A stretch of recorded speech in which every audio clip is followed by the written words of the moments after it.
Uttamam Vedam Sarasvati Vyasam Devin Sarasvati Tojaya Mudirayat. Before reciting this Srimad Bhagavatam, which is the very means of conquest, one should first offer respectful obeisances unto the personality of Godhead, Narayan, unto Narayan Rishi, the supremest human being, unto Mother Sarasvati, the goddess of learning, and Srila Vyasadeva the author. Srinvatam Swakata Krishna Punya Shravana Kirtanaha Vidyanta Stoya Vajrani Vidunoti Savitsatam. Shri Krishna, the personality of Godhead, who is the Paramatma, Supersoul, in everyone's heart, and the benefactor of the truthful devotee, cleanses desire for material enjoyment from the heart of the devotee, who has developed the urge to hear his messages, which are in themselves virtuous when properly given chanted. Nashtapreshu Vadreshu Nityam Bhagavata Sevaya Bhagavati Uttamashloke Bhaktir Bhavati Naishtaki. A regular attendance in classes on the Bhagavatam and by rendering service to the pure devotee. All that is troublesome to the heart is almost completely destroyed, and loving service unto the personality of Godhead, who is praised with transcendental songs, is established as an irrevocable fact. So we have a reading from Srimad Bhagavatam, Canto 1,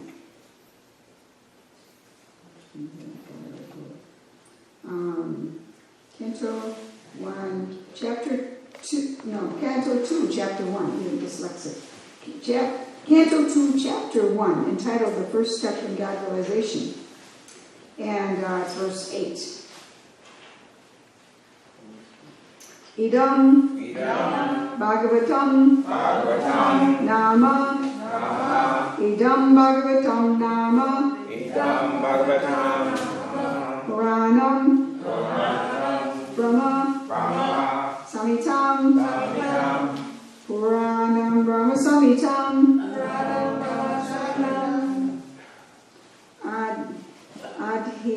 Adhitavan Dwaparado Adhitavan Dwaparado Pitur Dvaipayanad Aham Pitur Dvaipayanad Aham Idam Bhagavatam Nama Puranam Brahma Samhitam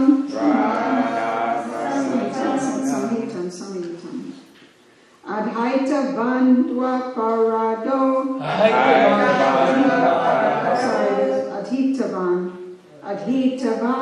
Parado Adhitavan Dwaparado Pitur Dvaipayanadaham Idam Bhagavatam Nama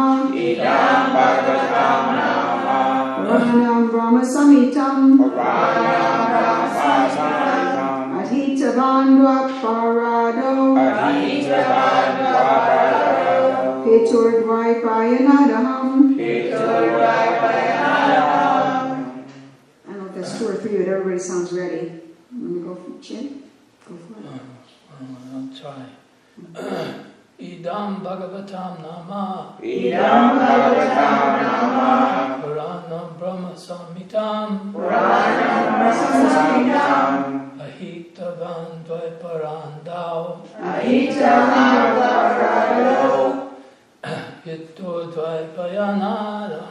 Pitur Dvaipayanadaham Idam Bhagavatam Nama Puranam Brahma Samhitam Ahitavan Dwaparado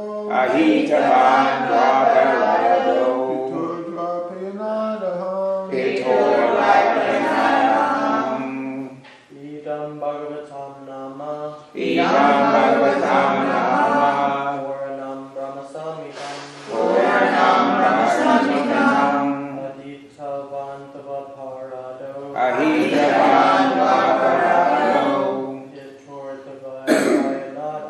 Pitodvaipayanadaham.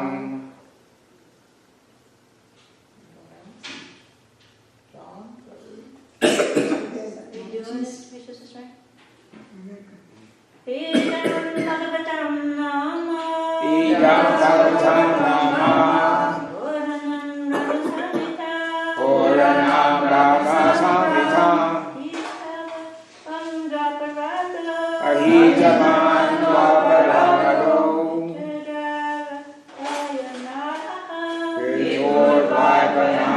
Pitodvaipayanadaham. Idam Bhagavatam Nama Puranam Brahma Samhitam Ahitavan Dvaparado Pitodvaipayanadaham. Idam Bhagavatam Nama Idam Bhagavatam Nama Puranam Brahma Samhitam Puranam Brahma Samhitam Ahitavan Dvaparado Ahitavan Dvaparado Pitodvaipayanadaham Pitodvaipayanadaham.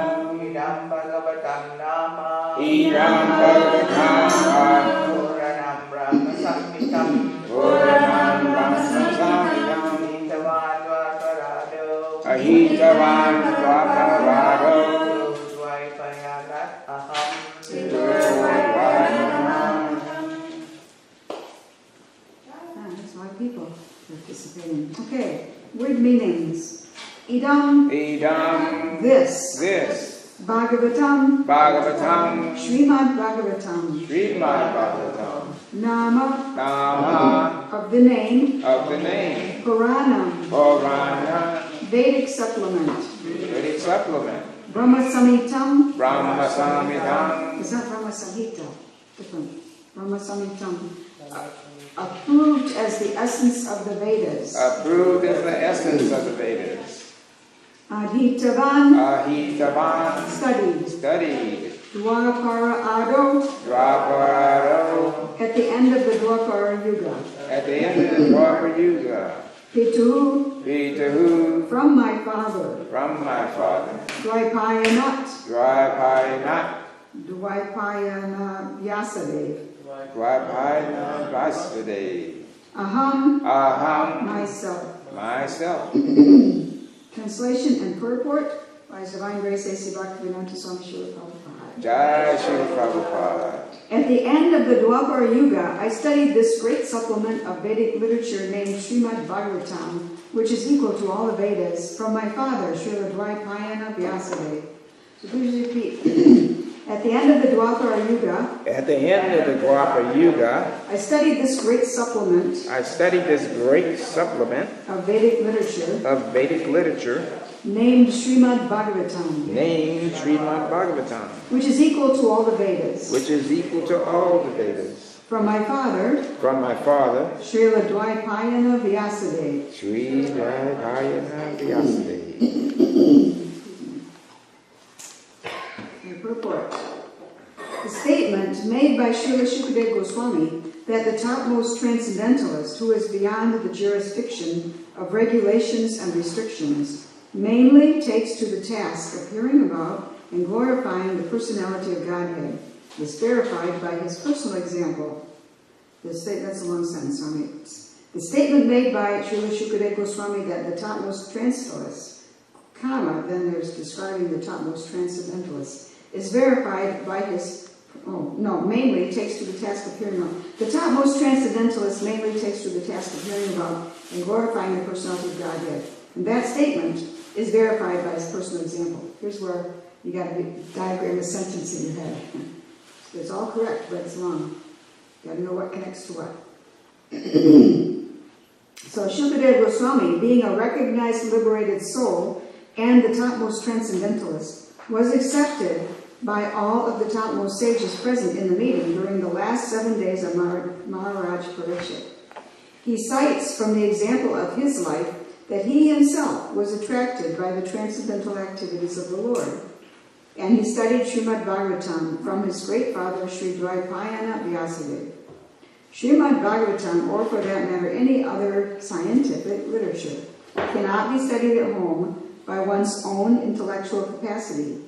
Medical books of anatomy or physiology are available in the market, but no one can become a qualified medical practitioner simply by reading such books at home.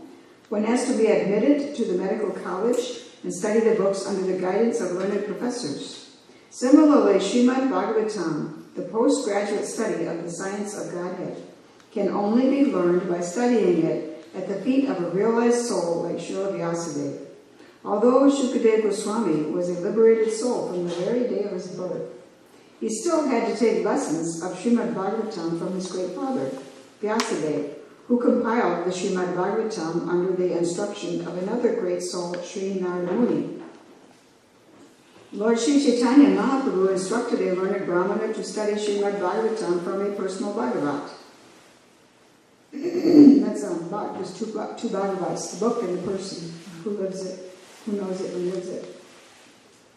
Srimad Bhagavatam is based on the transcendental name, form, attributes, pastimes, entourage, and variegatedness of the Supreme Person, and it is spoken by the incarnation of the personality of Godhead, Srila Vyasadeva.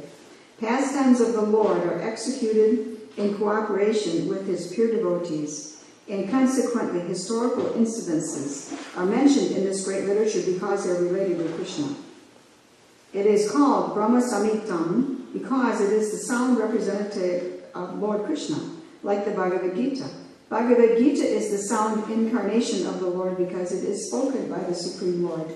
And Srimad Bhagavatam is the sound representative of the Lord because it was spoken by the incarnation of the Lord, meaning Vyasadeva, about the activities of the Lord, meaning Krishna. As stated in the beginning of this book, it is the essence of the Vedic desire tree and the natural commentation on the Brahma Sutras, the topmost philosophical thesis on the subject matter of Brahman. Vyasadeva appeared at the end of Dwapara Yuga as the son of Satyavati, and therefore the word Dwapara Ado, or the beginning of Dwapara Yuga, in this context means just prior to the beginning of the Kali Yuga. The logic of this statement, according to Srila Jiva Goswami, is comparable to that of calling the upper portion of the tree the beginning. The root of the tree is the beginning of the tree, but in common knowledge, the upper portion of the tree is first seen. In that way, the end of the tree is accepted as its beginning. So, Om Jnana Tinarandasya Jnana Jnana Shalakaya Chakshu Unmilitam Yena Tasmai Shri Gurave Namaha. I was born in the darkest of ignorance. My eyes were opened, I was thinking my thoughts of what I would say, and I lost my train. I was born in the darkest of ignorance. My spiritual master opened my eyes with the torchlight of knowledge, offered my respectful obeisances unto him. Even something you know perfectly well, you can get lost.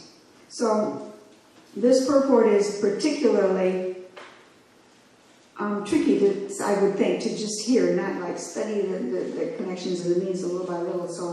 So I will go over it section by section. But I'm going to start with the last section. Oh, by the way, today is the appearance day of Sri Ramanuja Acharya also, so I hope to not take too much time on this, get all the essence talked about, and talk about him a little bit too. So that's in the plan. So the last three sentences, last few sentences talk about why it is in the verse it's talking about the beginning. The word is Dwapara Ado. Adi is the beginning. So at the beginning of the Dwapara age, which is the age just previous to this age of Kali Yuga. So why did he say, when he appeared at the end of the age of Dwapara, why is it said the beginning? So Prabhupada is explaining it's just a matter of perspective. We look through time. If we're looking back through time, the nearest part is the most recent, but it's the end of the last age, of course, because the last age is more distant. It happened before. So looking back through time, the beginning of Dwapara Yuga from our vision is the literal chronological end of Dwapara Yuga. So he's explaining that logic in the way that the sentence is structured. So anyways, it's explained there's a recycling set of ages. And the first one is the most pure and the longest. It's the Satya Yuga. Then the next one is a little less pure and a little shorter. That's Treta Yuga, then Dwapara Yuga. Right. Yeah, you know, they're numbered funny too. Anyway, because Dwapara is like 2 and Treta is like 3. Only You must be counting backwards, Only because Krishna here. So they switched. Yeah. Okay. Which is complicated. Anyway, successive ages, never mind about the names. They start pure, and they're successively less pure. And now we're in the least pure age, with the benefit that because it's so difficult, we get to go back to Godhead very simply by chanting Hare Krishna, doing devotional service, loving and remembering Krishna, and just go back to Godhead. Whereas in previous ages, the atmosphere being more pure, you had to meditate for a long time or do a lot of big sacrifices or something, complicated things to get purified. So this age is both the worst and the best. And then the ages start over again.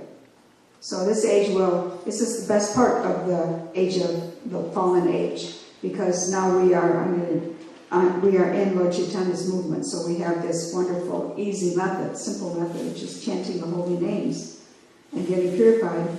And after a certain point in time, like 2,000 years, there won't be anymore. It will be just fallen age, and it will be a time for catching all the bad karma and everything. So if you don't go back to Godhead, it's not going to be very nice. But then the pure age will be started over again. So that's about the ages.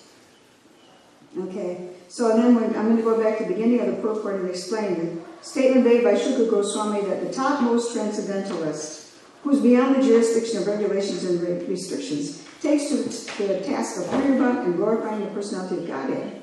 And it's verified by his personal example. So Shukadeva Goswami was the topmost transcendentalist. He was born. He was from his previous life, whatever his previous existence was, he was already a liberated soul. But he was an impersonalist. He was simply liberated from material attachments. And he was thoroughly liberated. He had no interest in anything material. However, when he heard about Srimad Bhagavatam, the activities of Krishna, then he became attracted, which proves that the highest is not impersonal liberation. The highest is attraction to Krishna and loving Krishna. Impersonal liberation only gets you the light, and then the soul being made for activity and relationship comes back to the material world looking for those things, not knowing about the spiritual world.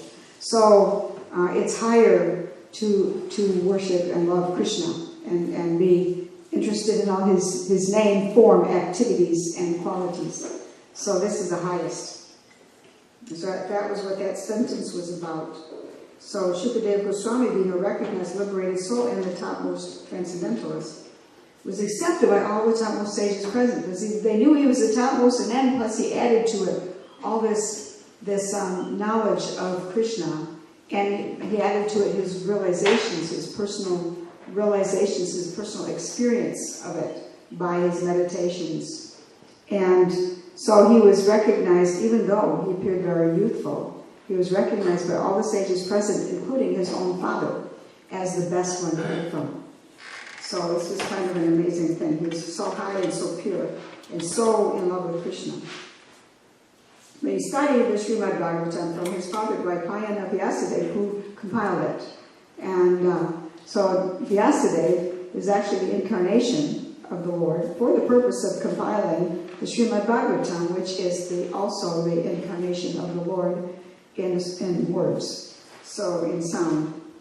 And it's very interesting that even somebody so elevated as Shukadeva Goswami studied under his father. And we're always recommended that we study under a pure devotee or in the association of devotees, because what we have here in the movement, we may not have an actual pure devotee at hand to hang out with and study, not hang out with, but to study under them. We don't have maybe always that. And so, but we do, however, always have Prabhupada in his books. He put his realizations, his topmost ecstasies, and his relationship with Krishna, and Krishna dictating to him also as he wrote. All that is in his books. So we can associate with his purity and his realizations almost as if he was here. Nevertheless, even that's not quite enough, because we can have these books at home. If we never run into devotees, we'll make some advancement, but we won't really know how to go further.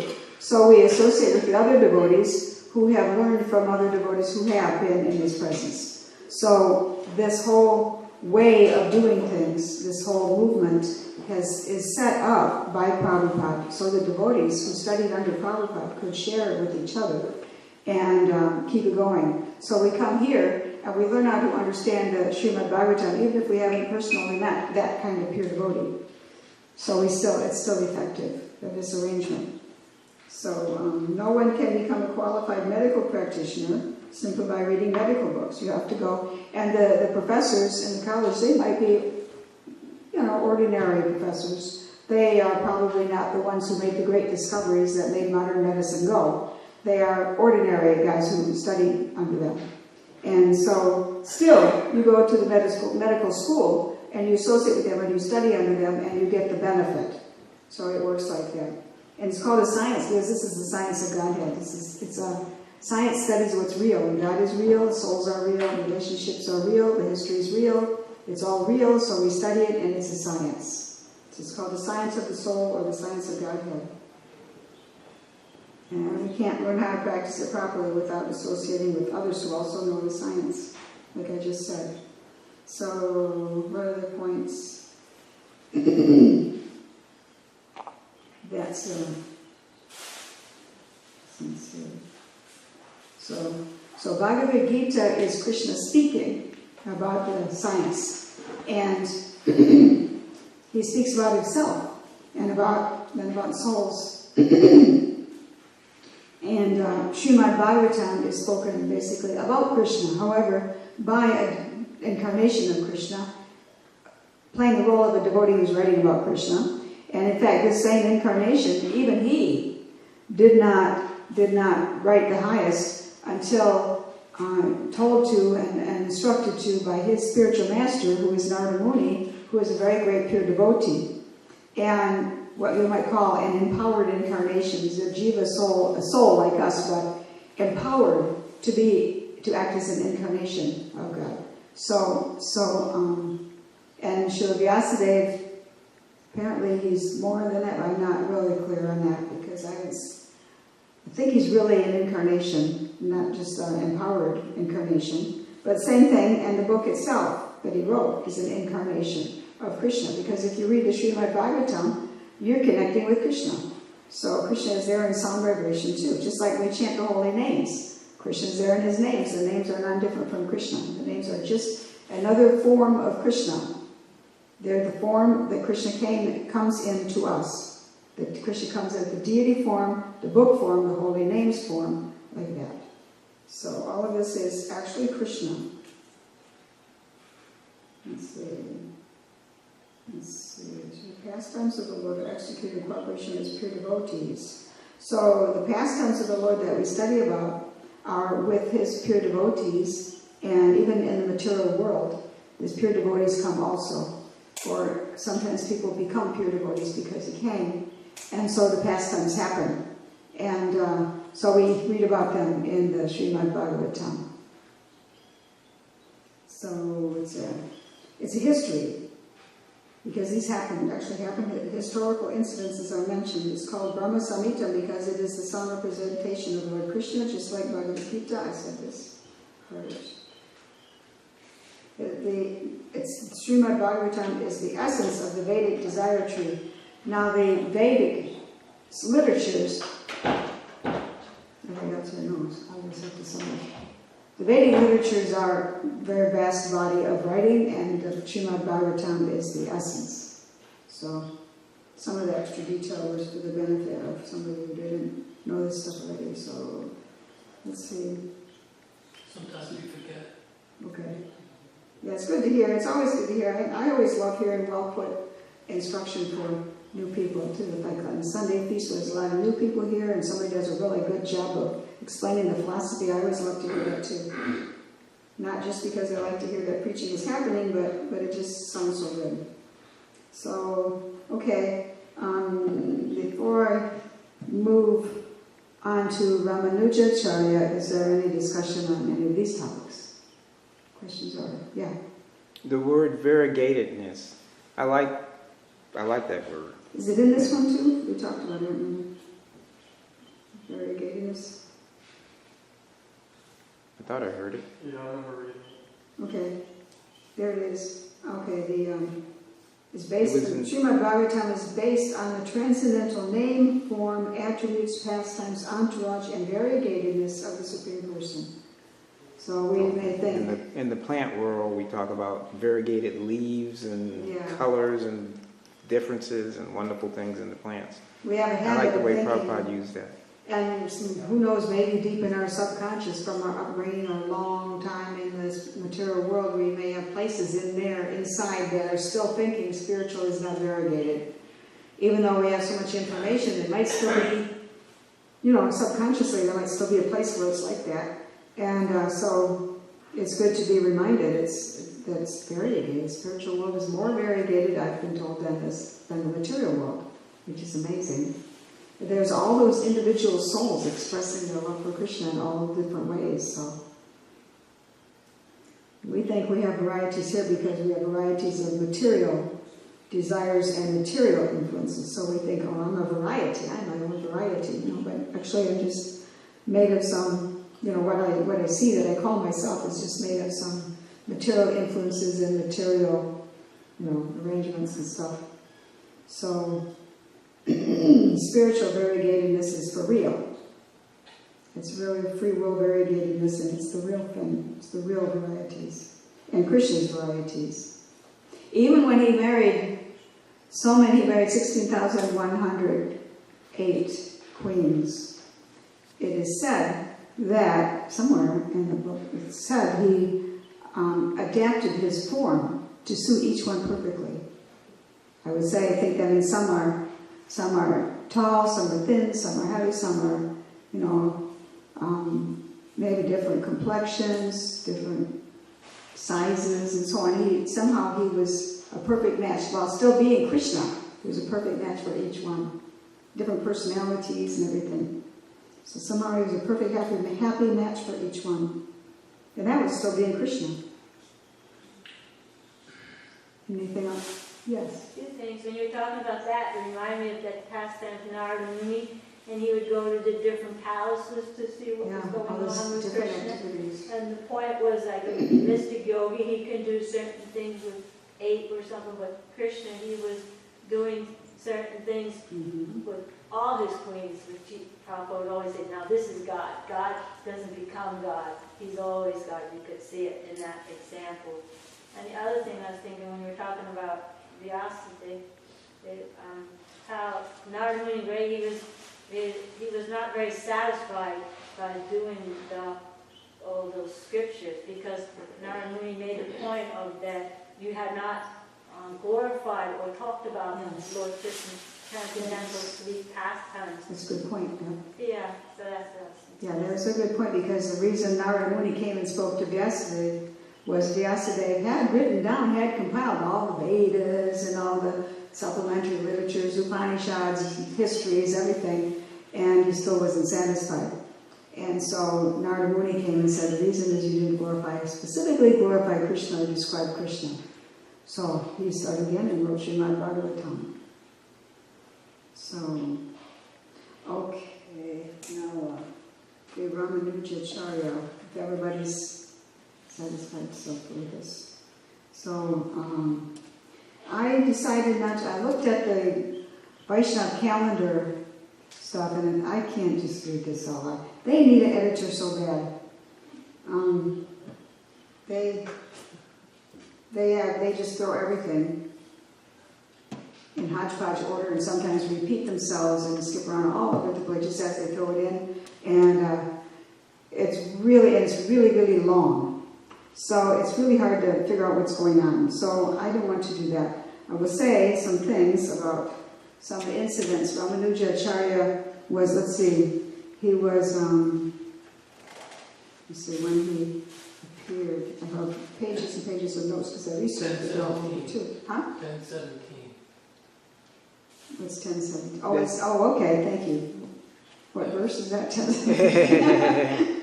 10, what, 17? Okay, so yeah, so that puts him about, what do they call it, the 11th century. And nowadays they don't say AD, they say Common Era, because they don't want to say Christ, I guess. So they say Common Era, which starts when it always started, with supposedly with the birth of Christ. I also saw a number where it said that equates to 4119 of the Kali Yuga. Oh. In other words, he appeared 4,119 years into the Kali Oh, Yuga. thank you. So, okay, so that kind of places him. He joined an already existing line, sampradaya, but he became the leading acharya of it, which I'll talk about a little bit. Let's see. First of all, let's see. He was born. He was not in or near that sampradaya yet. So his father died, and he was given to a guru of the Advaita school. So in other words, he was given to a Mayavadi guru, with whom he tended to disagree. He defeated him a lot in the scriptures. And so the guru decided that this was a danger. This guy was going to destroy the Mayavadi philosophy, the Advaita philosophy. He's going to destroy it. So we have to kill him. So the guru plotted to kill him, and one of his other disciples who knew about it informed Ramanuja, who escaped and received. One thing I did glean out of this long thing here is that there's said to be an elderly couple from the forest who helped him escape and got into safety. And they turned out to be, I forgot who, an incarnation, I'll never find it, an incarnation of, or an appearance of some form of the Lord and his consort. So, let's see, also he's the one, I think it was a different guru, but gave him a mantra and told him, this is a very secret mantra, but this could save everybody, but don't tell anybody. So he went to the rooftops, we've already heard that story, and shouted it. But actually I read the detail, and this, according to this, hodgepodge long thing, I did read about that, and he didn't actually announce the mantra. He had already some followers, and he taught it to them. And what he announced was that he had a mantra that could save everybody, something like that. That's what they're claiming here. And his guru then was impressed. He had told him, you go to hell. But he said, well, if I have to go to hell already, look at all these people are going to be saved.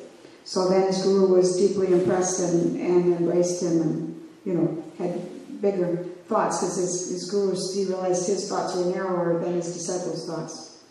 So those two stories. So let's see. I'm sorry, I badly need an editor too, so I got pages of stuff I researched. So he was in the Sri Vaishnava Sampradaya, and it was started, Sri means the goddess Lakshmi.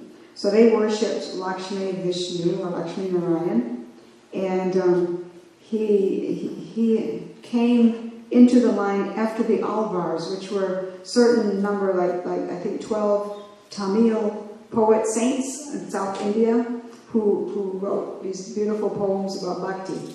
And after that, this was compiled and collected by Jamunacharya, and I think also it's another name, what page that's on. I had no idea I was going to get so much information. It's going to be really hard to share. Anyways, he came right after them. So he was a disciple, or in the line of Jamunacharya. I think there might have been some time between. I think there was some time. But anyways, Ramanuja came then, and he formulated the teaching Vishishta Dvaita. Vishishta Advaita, which is specific, or qualified monism or specific monism. And at that time, let's see, how did it go? But Vishnu Swami, Vishnu Swami started the Rudra Sampradaya. And it's interesting because the Rudra Sampradaya is supposed to be started by Lord Shiva, and also Shankaracharya was Lord Shiva, who came to speak the Mayavadi philosophy. And this Vishnu Swami's Sampradaya, the Rudra Sampradaya, seems to be the closest to that. But he is not Mayavadi. You know what the next thing? There's different philosophies. So he's not Mayavadi because I should have read all this morning. I read yesterday.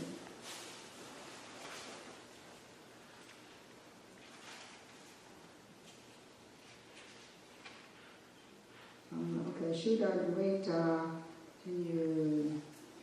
Pushtimar, Path of Grace, one of the leaders in the Bhakti movement. This was Vallabhacharya. He was in 1479 CE. So Vishnu Swami was before 600 BC. He's the one who started the Sampradaya. So Vallabhacharya came quite a bit later.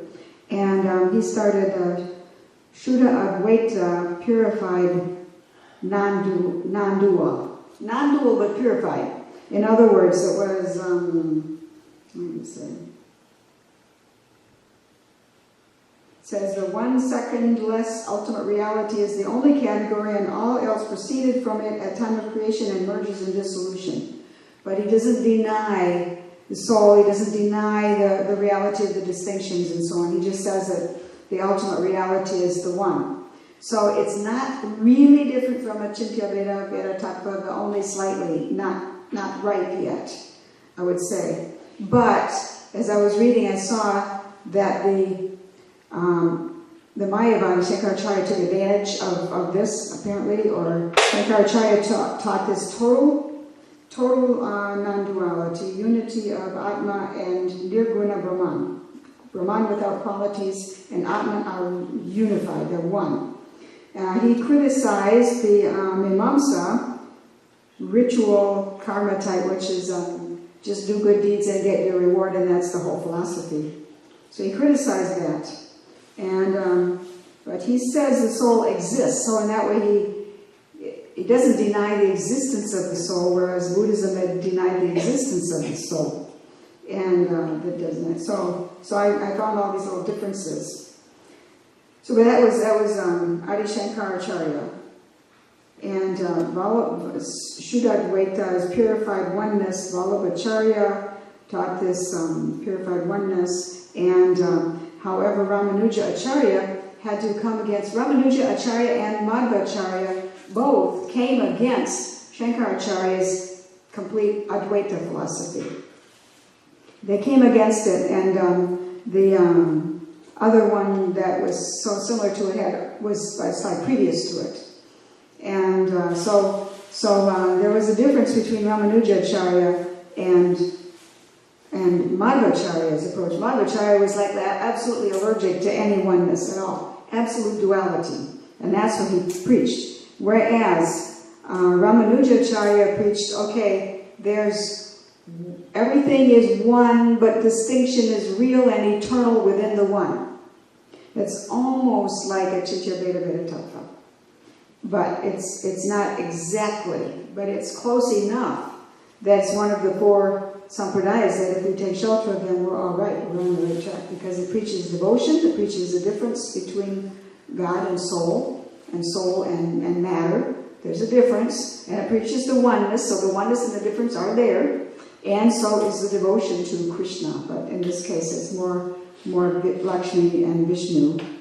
Like in South India, that's what Lord Chaitanya encountered when he went on his tour of South India. He encountered devotees who were worshipping Lakshmi and Vishnu, and he taught them to worship Radha Krishna and chant the holy names. So he kind of refreshed it, updated to the latest revelation, I guess you could say. Oh, there was another one that was really before. It was, which one was that? Dvaita? Yeah. Nimbarka of the Kumara Sampradaya, Nimbarka Acharya, taught Dvaita Advaita. And it's also called Veda Veda. Not Achintya Veda Veda, but Veda Veda. One and different. So, called dualistic non-dualism. So all these subtle differences, just how they presented it. And since I got all these pages of notes, I don't know where to find it, but I think it was in purport by Prabhupada that Lord Chaitanya immediately defeated the Mayavadis in Benares. That time he went to them and challenged them very humbly and defeated them by simply taking the Vedas straight forward. And so it's Achintya Veda Veda Tattva, inconceivably simultaneously one and different, simply takes everything literally and says it's all true, inconceivably simultaneously one and different. There seems to be a contradiction sometimes of oneness and difference. And Krishna says, everything emanates from me, and he also says all of these souls were always existing and always will be existing. Never was a time we didn't exist. So that's like one and different right there. So anyways, the different acharyas, they presented these four sampradayas are bona fide because they present the difference between soul and God, and that it's real, and that that bhakti is the way, and it's about Krishna. So in that sense, they all are bona fide. But when Lord Chaitanya came, he added a fifth philosophy to the four philosophies of the four very similar sampradayas. He made it Achintya Veda Veda Tattva. And he came in Madhava-acharya's line, who was against any oneness. But still in Madhava-acharya's line, he presented this. So now we have the final, and since Lord Chaitanya is Krishna, we got it straight now. And so he gave the final complete revelation. So that's interesting, and Ramanujacharya is very close, and he is he's the definitive philosophy-defining acharya of the Sri Sampradaya. Each one has his own definitive philosophy-forming acharya. So he is the one of the Sri Sampradaya from Lakshmi. Okay, and yes. I have a question. I didn't understand. He said Sri Sampradaya is one of the Sampradayas. If we take shelter of it, we're okay. But for example, they don't chant, right? They don't chant mantra. I don't know that they would have another mantra of Krishna's holy names, at least. If they don't chant Hare Krishna, they probably chant, I think it's Om Namo Narayana, something like that, okay. Which is also a holy name. But which Sampradayas, like Nimbarka Sampradaya, which Sampradayas are okay? Where to read about this? He said there are some... What's your question? I mean, he said it is one of the Sampradayas, if we take shelter of it, we are okay, but where we can read about the list of Sampradayas which are okay? Well, what I researched, I have pocket Vedas, and so I put in topics, and I found one topic and another topic, the names of the philosophies and everything. I did that, and I also went to Wikipedia for a quick summary of some of the things I couldn't find in the pocket Vedas. And so that's why I have 4 pages of notes that really desperately need an editor, just as bad as what I criticized in the calendar. But it's all like, if anybody wants to take time with me and we look through it. But these four sampradayas, they're bona fide Vaishnava sampradayas. So those who are in those sampradayas are on the safe path. Doesn't mean we can go to any of them. Because we have Prabhupada, we stick with him. Because if you start going sampradaya shopping, then you're being unfaithful. Like we don't even go to Gaudiya Math, which is in the same sampradaya. So, I mean, we may, in a mature way, we may, exchange some ideas, but we're supposed to stick to Prabhupada's presentation. Yeah. Okay. So, in answer to that, the other three, Lord Chaitanya actually met with the representatives of all 4 sampradayas at one point before he actually appears, and told him that I'm coming and I'm going to bring us all together under one umbrella, the Chinta Veda Aveda Tattva, and that this is the age. These other sampradayas have a place for their portals back to Vaikuntha up to the point of servitude. And they're recommended for other previous ages. In this age, we have Lord Chaitanya Mahaprabhu, and he is the portal that brings us beyond the Vaikuntha, or in reverence, and we can actually enter into friendship, parental, and conjugal. And that actually, I'm not sure about the other previous Kali Yugas, because in the Harinam Sankirtan is the Yuga Dharma for Kali Yuga. But in the other Kali Yugas, it's Lord Chaitanya is an empowered jiva. And in this Kali Yuga is the one where Krishna's realizing that his most confidential servants, he's the supreme enjoyer, but they enjoy 10 million times more than I do. And he's saying, well, what's up with that? Like that. But he wants to enjoy. He's the supreme enjoyer. So he comes in the mood of devotional attitude. Because Radharani is Krishna. She's his pleasure, potency, expansion. So when they join together, it produces Lord Chaitanya, which is the devotional attitude. So Krishna can experience the joys of his more confidential. And that's why this particular Kali Yuga is specifically one of the most glorious opportunities for it's a portal into the most intimate realm of the spiritual universe. I saw where Prabhupada said that Vaikuntha is for souls who are not all the way woke back up. They go there, but they're not all the way awake, because everybody came. This is where I saw this one place. Everybody came from Goloka, Vrindavan, but Vaikuntha is those who are not all the way back. So that's pretty interesting. The main thing about Ramanujacharya in reference to this age is because Buddha came because the Brahmins were misusing the Shastra. So he said, don't worry about the Shastra, just sit down and be quiet. Like Prabhupada gave an example. And meditate, right? He would give that example that when someone's misbehaving, it used to be when I was growing up, if you were acting badly, they'd ask you to go sit in the corner, be quiet. Mm-hmm. And you always have a way of, being silently loud. Mm-hmm. And so then, Lord Shiva comes as Sankaracharya, and he reestablishes the significance of the Vedas, because prior to Buddha, they were using it to justify animal slaughter. So he starts them over more the right way, but not all the way yet. Now he gets it more, and he reestablishes the Vedas. Mm-hmm. Now Ramanuja comes along and says that actually the Vedas say we're quality one. We're always eternally. There's God and there's the jivas. Mm-hmm. And so that's the purified, the dual, non-dualism. Yeah. So, and then he was threatening the establishment, just like, say, Jesus Christ established the Pharisees, or Lord Chaitanya challenged the Smarta Brahmins. That's why they wanted to stop the Sankirtan movement. So, and it gets confusing, but for just a simple understanding of this particular, period with Ramanujacharya, just understand Buddha, Sankaracharya, and Ramanujacharya. Then Madhava-priya comes along a little bit later and sort of increases that understanding of the oneness with the difference. And the difference, but then Lord Chaitanya combines them.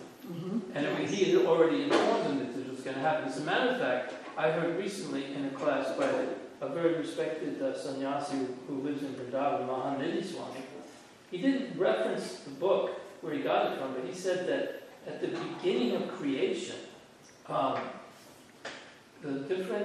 Ramanuja was picked by Madhava-priya, the goddess of fortune, to be her representative, and the four Kumars picked Nimbarka, and Brahma picked Madhava, and Lord Shiva picked... But these lines were already established. That's what I'm and saying. Then these acharyas came into these lines and perfected the philosophy. They're the ones that we know now. Yeah.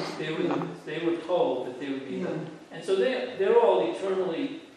Because you see that, like Madhava-priya and Ramanujacharya's lives, they're not ordinary jivas. Mhm. You know, so you know, it's a very, yes, it is a very complex thing, and I'm trying to just make it very simplified. But the main point to her question is that those, if you follow any of those other paths, you will get liberation, and not just into Brahma Jyoti or just the super soul liberation. Well, you get to reach Vaikuntha. You'll go to Vaikuntha and you sancha or definitely or in reverence. Yeah. But only now, at this point, can you get more confidential. Just a second, I want to just comment on this, because hopefully briefly. They were in the time, most of them were in Kali Yuga when they appeared, not really for previous ages, although in previous ages these lines existed, Right. probably from the beginning. Right. But these great acharyas were in Kali Yuga, but that was because the battle was there to prepare the way for Lord Chaitanya. And so there were so many things were getting sorted out there between the Buddhists and the Mayavadis and these Vaishnava philosophers. So it was all getting sorted out. But I didn't know. I think I heard that once that Lord Chaitanya appeared to them and said he was going to come along and tie it all up. They're those, because they're in other ages, that it's a perpetual thing. It's only in Kali Yuga that we're so fallen, have no memory. Yeah, but what I want to also say that if we wonder about other Kali Yugas, these philosophers might give us an idea of the other Kali Yugas, what it was ultimately like, not more than what these philosophers did. So then we wonder what had happened in a Kali Yuga without Lord Chaitanya. Maybe this gives us a glimpse of what it would be like. There is Lord Chaitanya, it's just not Krishna. Okay. This is my question. This is my question. Prabhu said that another Kali Yuga's Lord Chaitanya is just empowered jiva. I want to know. Not just, he is, empowered jiva is very important. Say, Srila Prabhupada's an empowered jiva, and what he describes. Well, these are empowered jiva. But the significance of this one is that Krishna himself comes to be the Yuga avatar, and because he wants to experience the ultimate pleasure. I mean, he's the supreme enjoyer, and yet the gopis, even the cowherd boys to some extent, are experiencing more pleasure by serving. In our understanding, we think by being controller, I'll be the supreme enjoyer, but actually the supreme enjoyer says no. The highest pleasure is to be the supreme devotee. Yeah, but what was the other Chaitanya incarnations which are empowered jivas, what is he doing? He's also They're teaching Hare Krishna mantra.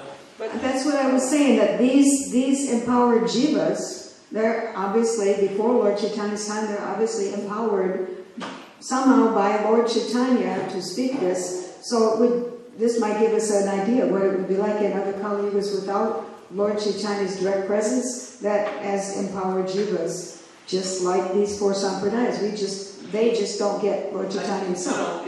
It's still the best. It's the worst age, but it has the best process. You still get to change. In this one, there's a special added.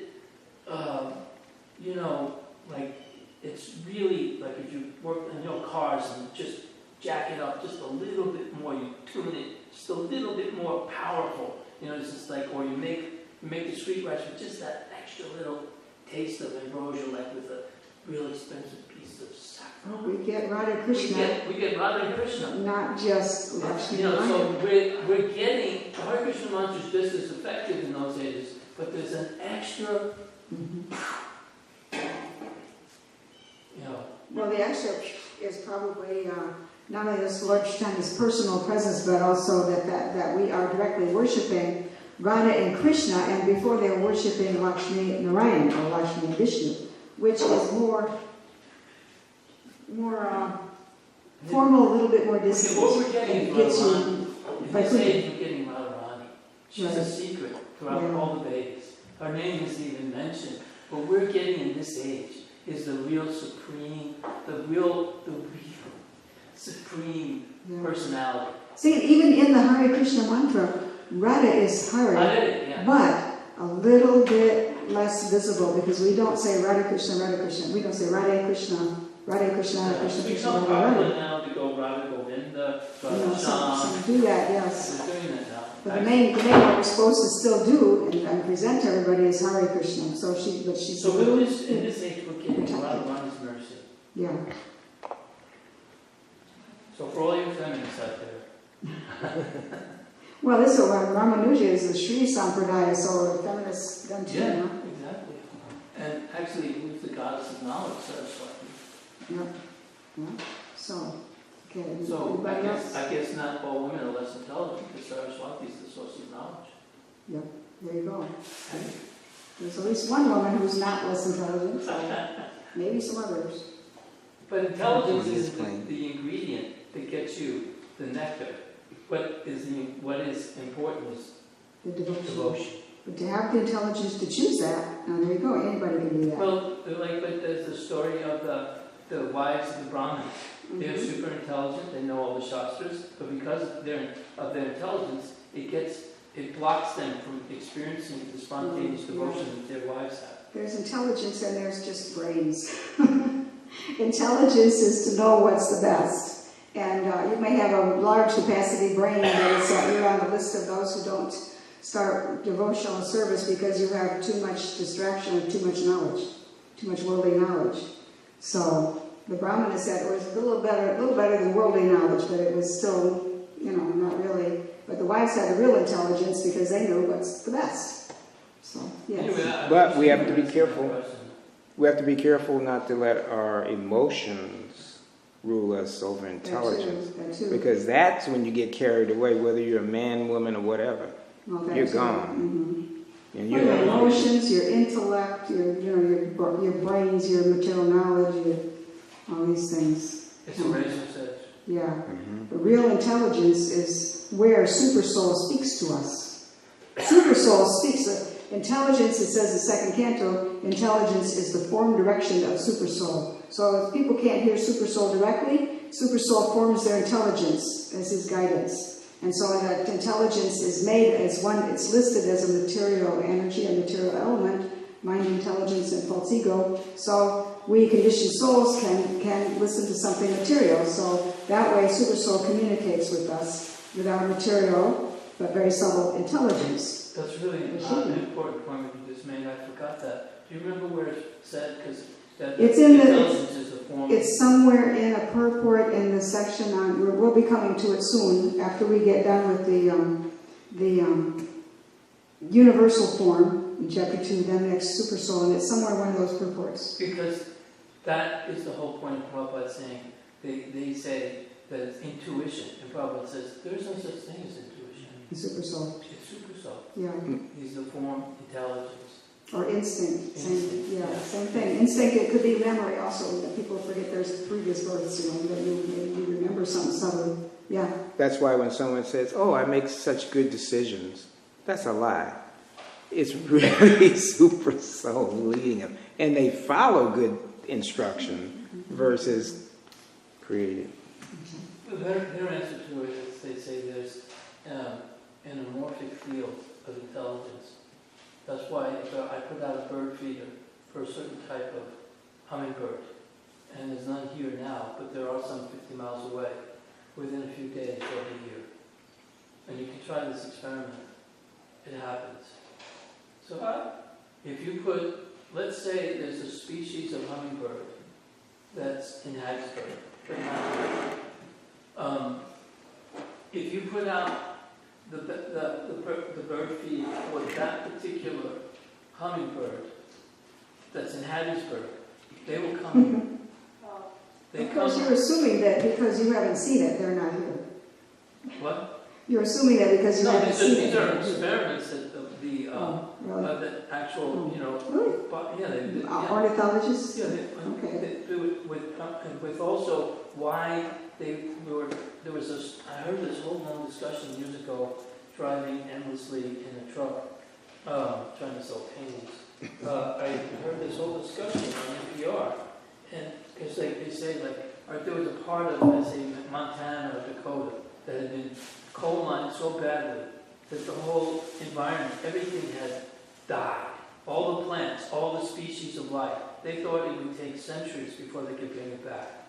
And then they did a few things, but Mother Nature took over, and within like a year, or 3 years, some incredible short period of time, all of the species of plants and insects and birds and animals came back. Where was this? And what I was don't, I'm not sure what state. It was one of the northern it? states. Some super cold killed everything? No, it was our man's intervention. Oh. You know, maybe over coal mining or over over farming. Okay. Just like, you know, at one point in the 30s, we created the Great American Desert in the middle of Nebraska, like Nebraska, Oklahoma, and it was misuse of... That's where the dust storm came. Yeah, the dust storm, right. That's why everybody was going out to California. And there's possibilities of doing that again. They'll continue to farm the same crop over and over again. Yeah. And And they fertilize with the synthetic fertilizers, it's salts. And so the soil eventually gets too salty. That takes a long time for the rain to cleanse it. So I guess they have methods, but it's, eventually, Earth will heal. And there was a story of Prabhupada said, the devotee said if there was an atomic war, it would destroy the Earth for how long or something. And he said something about, don't underestimate the power of the demigods. They could clean it up in a few days. All right. Yeah, well, there's nothing that is more, you know, no man-made attempt can compete with the will of God. You know, he can, you know, and he can work through his agents with demigods. And there's evidence of, like, in places, somewhere in Pakistan, you know, the ancient aliens, because they have these places where all the rocks are, you know, they became like Glass. Mm-hmm. And so that, you know that there was some kind of nuclear blast there. Even in Ireland, there's a place where there's a story of That wasn't Mahendra-Dara. Mohenjo-daro was in Pakistan. There's also a place in Ireland, and they have this like a folk hero that they talk about. That's kind of this, he had a thing, like a staff that was a weapon. Ah. He could heal and he could kill. He could bring people back to life. And he could kill. And there's rocks there that have that. What is the term when they Vitrified? vitrified? Right? And so it's there, and it doesn't. They don't understand why that is. There's a place in Siberia as well where that happened. Yeah. And first they always say that They say it was a it was meteor. a meteor, but there doesn't seem to be evidence of that. And they have green glass looking Yeah, right. moldavite. So that they can't, you know, they can't always explain all these. And that one in Siberia actually happened at the beginning of the 20th century. Mm-hmm.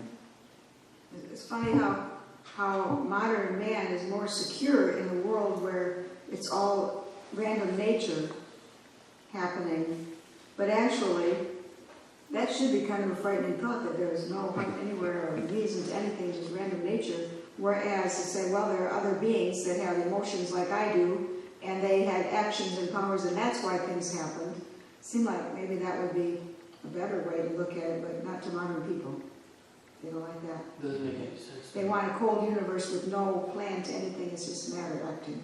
Well, I remember thinking in high school, sitting in the classroom, and I thought, if what this professor is saying is true, then why am I sitting in this class?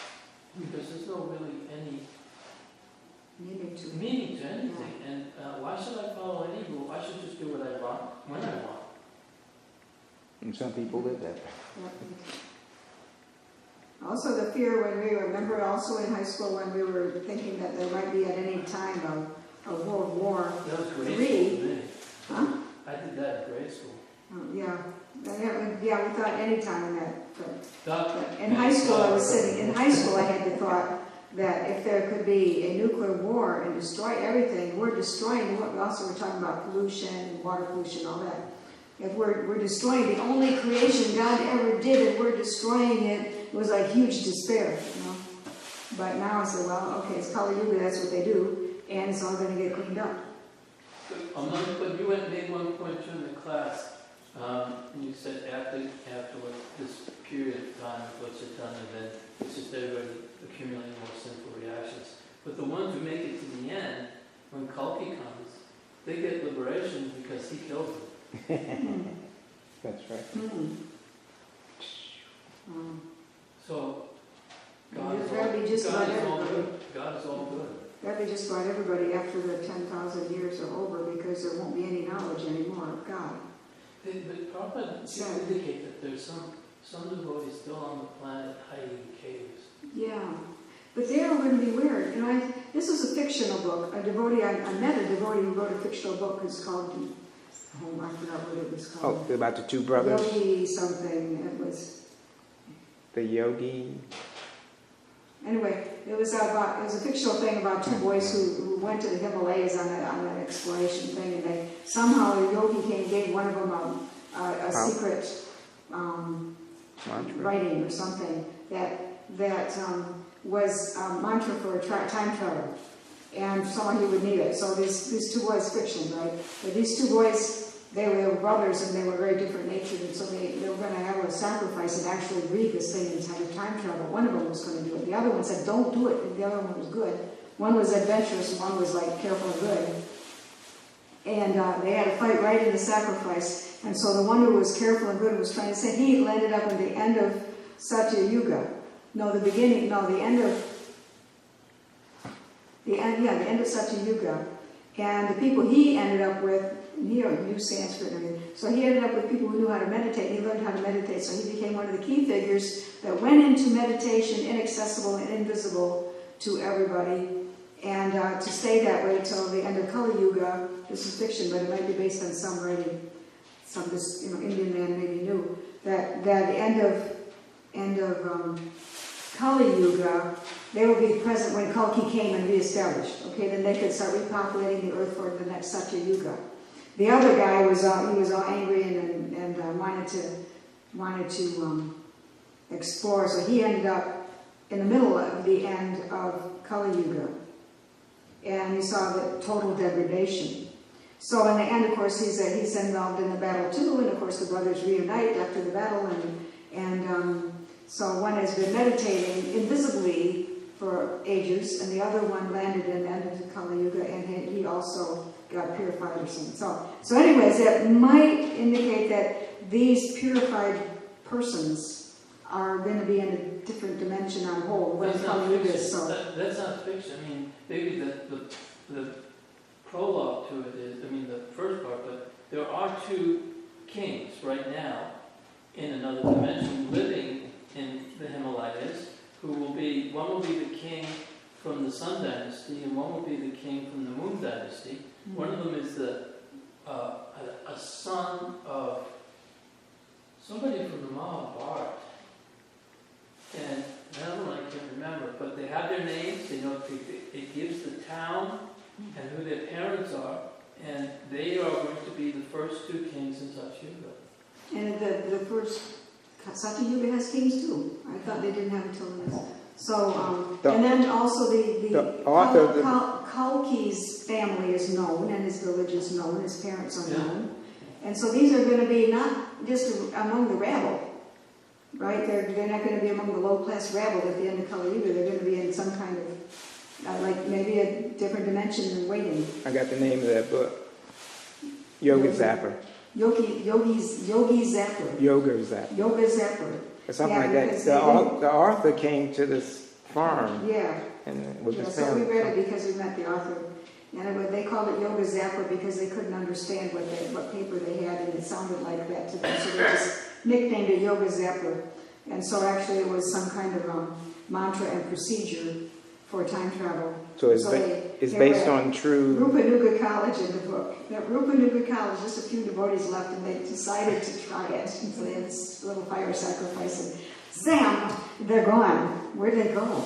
So one went to the end of Kali Yuga, one went to the end of Satya Yuga, and one went to the end of Satya Yuga, went into meditation invisibly, and they met again.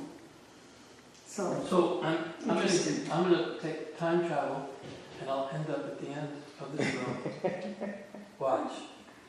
That's I'm moving through time. Hey, Krishna. You're staying right in your own time though. I'm actually, that was at a different time. Now I'm in the present, now I'm in the future, the present, future, present, and moving forward. In the past, I was over there, and now I'm over here. Hare Krishna. I'm a time traveler. Thank you very much. Thank you all very much. Thank you very much for your contribution. Hare Krishna. That was a very nice class, very nice question.